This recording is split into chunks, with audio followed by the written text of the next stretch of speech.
Assalamualaikum warahmatullahi wabarakatuh. Hadanallahu wa iyyakum ajmain. Alhamdulillah. Mudah-mudahan senantiasa Allah kuatkan kita, Allah sehatkan kita, ya. Dengan penuh rasa syukur kita berterima kasih kepada Allah Subhanahu wa taala. Hari ini kita sedikit bicara tentang waktu. Lockdown. Hampir di setiap wilayah sudah menerapkan lockdown, terutama di daerah merah atau di kota-kota besar, atau kita mengenalnya dengan istilah PSBB, ya, berskala besar. Nah, artinya pembatasan sosial berskala besar. Nah, kondisi ini banyak di antara kita yang pada akhirnya melakukan pekerjaan dari rumah atau WFH, work from home, ya, bekerja dari rumah. Nah, setiap kita kan waktunya sama nih, ya kan? Bapak, Ibu, teman-teman semuanya, juga saya, kita punya waktu yang sama loh, 24 jam sama dalam sehari. Bekerja biasanya di kantor mungkin 8 jam, sekarang di rumah lebih lama lagi, bahkan tak terbatas kan, 24 jam betul-betul. Nah, banyak di antara kita yang banyak memanfaatkan waktu ini untuk apa? Yang pertama, ada yang habis waktu untuk main PS, main pokoknya game online. Terus kemudian apa lagi? Yang habis waktu untuk nonton. Bahkan setelah WFH 15 hari, taruhlah sudah berapa keping CD kita hatamkan, sudah berapa judul film kita hatamkan. Tapi ada juga yang teman-teman kita memanfaatkan situasi WFH ini atau memanfaatkan waktu lockdown, memanfaatkan waktu di rumah ini bersama keluarga dengan cara menghafalkan Al-Quran dan membaca Al-Quran. Waktu yang diberikan sama Allah sama, sehari 24 jam. Tapi kita akan lihat nanti hasilnya. Jadi kesempatan lockdown, kesempatan berkumpul di rumah yang kita gunakan hari-hari bersama keluarga, anak, istri, pasangan tentunya, hasilnya akan berbeda. Nanti boleh jadi diantaranya akan menghitung, ternyata saya habis sekian ratus judul film. Tapi ada nggak peningkatan kualitas ibadahnya di sana? Saya alhamdulillah bertambah berat badannya.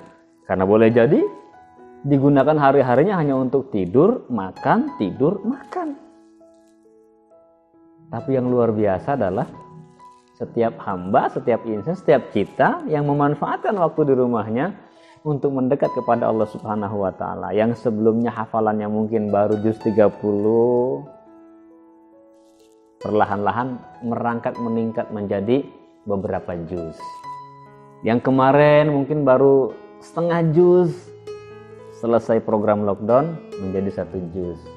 Yang kemarin mungkin masih terbata-bata membaca Iqra, selepas WFH atau selepas lockdown ini menjadi hatam Al-Quran, menjadi bacaannya jauh lebih baik, tahsinnya jauh lebih baik.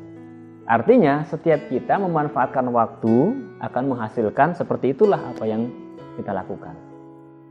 Maka mulai hari ini mumpung masih ada kesempatan di rumah, yang tadinya hanya nonton, yang tadinya hanya tidur, yang tadinya hanya menggerutu, yuk kita rubah kuadrannya. Yang tadinya mungkin ada di kuadran kiri, kuadran penggerutu, kuadran caci maki, kuadran yang kurang bersyukur, kuadran yang memaksimalkan waktunya hanya untuk leha-leha, hanya untuk canda tawa, kita pindah ke kuadran kanan. Memang pahit, memang capek, tapi hasilnya nanti kita akan rasakan manisnya. Ya, kita mulai. Salah Rasul kan dalam konteks mengelola waktu, irtanim khamsan qabla khamsin. Qabla khamsin, ya. Maksimalkan yang 5 sebelum datang yang 5. Jadi betul-betul manfaatkan. Hitung saja dengan wajib, sunnah, mubah, makruh, dan haram. Itu paling mudah. Nonton memang tidak haram, mubah, ya kan? Nonton memang tidak haram, betul, mubah. Apa lagi? Main Facebook, iya sama, mubah juga. Game online mubah juga. Itu yang terjadi kalau kita hidup di mubah terus, maka kita akan menjadi manusia yang biasa-biasa saja. Tapi kalau kita naik sedikit ke bagian kanan, sunnah itu sholat sunnahnya ditambah, baca Al-Quran ditambah, semua hal-hal ditambah, maka kualitas kita akan meningkat. Dan akan semakin jauh, hebat kalau kita masuk kepada yang wajib. Banyak hal yang wajib. membantu, menolong sesama, mendoakan dan lain sebagainya. Dan hati-hati kalau kita sudah mulai dekat kepada sesuatu yang sifatnya makruh, kualitas kita akan menurun dan kita akan hancur kalau kita dekat kepada yang haram. Artinya apa? Kalau sampai selama kesempatan kita ada di rumah ini kita gunakan dengan hal-hal yang haram, hidup kita akan hancur. Bukan tidak mungkin. Virus itu senjata dari Allah Subhanahu wa taala agar kita ingat kepada Allah, tapi kalau kita gunakan untuk lalai, kita termasuk orang yang menjadi sasaran virus tersebut. Maksimalkan waktunya hingga mudah-mudahan Ramadan berlalu dengan penuh maksimal, hingga mudah-mudahan kita menjadi pribadi yang lebih baik lagi. Lockdown adalah waktunya kita kembali kepada Allah Subhanahu wa taala. Gunakan waktunya agar bisa maksimal. Mudah-mudahan ada manfaatnya Bapak Ibu yang dirahmati oleh Allah Subhanahu wa taala. Insya Allah kita akan jumpa kembali di lain waktu dan kesempatan, tetap dalam program Mutiara Hati, inspiratif dan subjek di hati. Assalamualaikum warahmatullahi wabarakatuh.